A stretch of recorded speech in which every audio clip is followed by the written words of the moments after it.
When we last saw Jesus and the disciples, they were in a boat on the Sea of Galilee. The storm had come up. The disciples were afraid.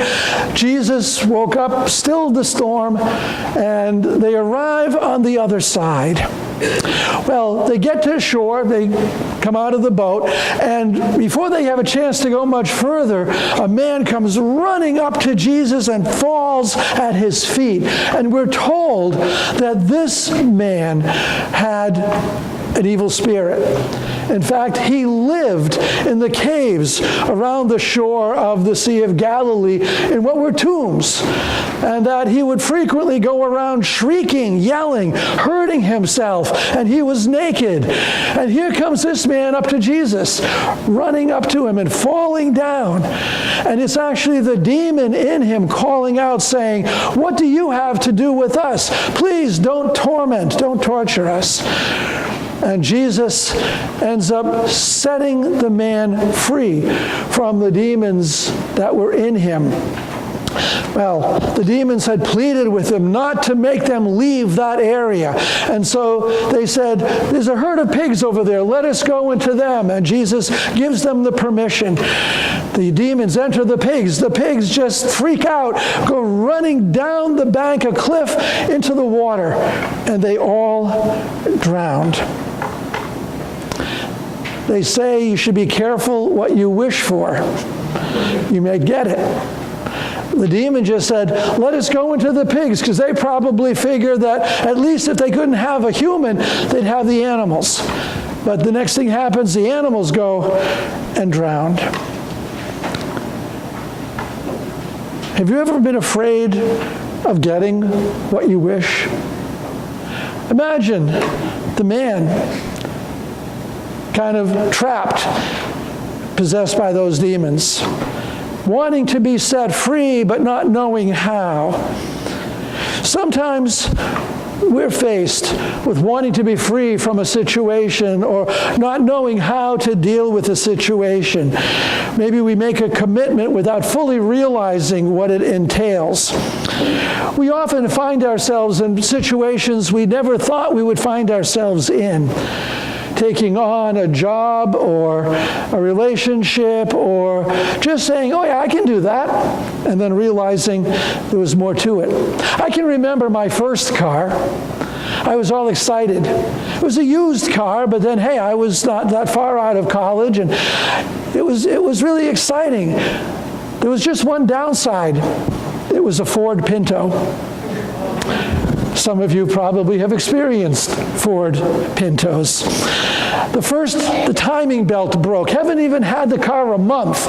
Driving up Taunton Avenue in East Providence, a lot of traffic, coming up to the light, and all of a sudden, nothing.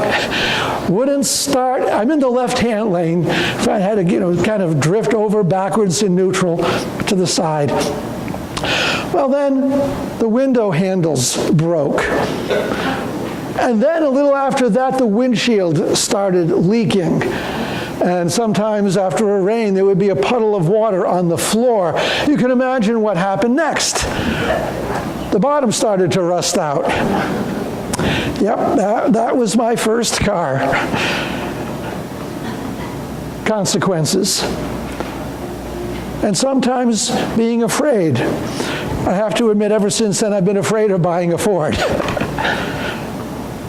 Well, the people who were on the shore tending those pigs, they probably, they took on that responsibility of, hey, what's so hard about watching a herd of pigs? They hadn't counted on Jesus coming along, didn't count on that man possessed with the evil spirits, wanting to be freed, and now they're left with, where did the pigs go? So our scripture reading today tells us of the consequences of Jesus freeing that man with the unclean spirit. We're going to invite you to turn in the scriptures to Mark chapter 5, and we're just going to read verses 14 through 17. Those tending the pigs ran off and reported this in the town and countryside, and the people went out to see what had happened.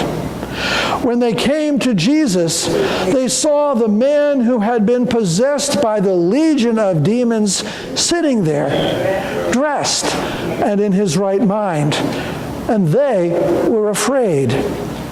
Those who had seen it told the people what had happened to the demon-possessed man, and told about the pigs as well.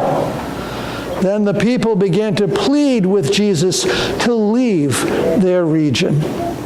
It's kind of amazing, isn't it? Sometimes when we read about Jesus performing a miracle, healing somebody or casting out demons, everybody who sees it is amazed and awed, and they go and they bring other people to Jesus to be healed.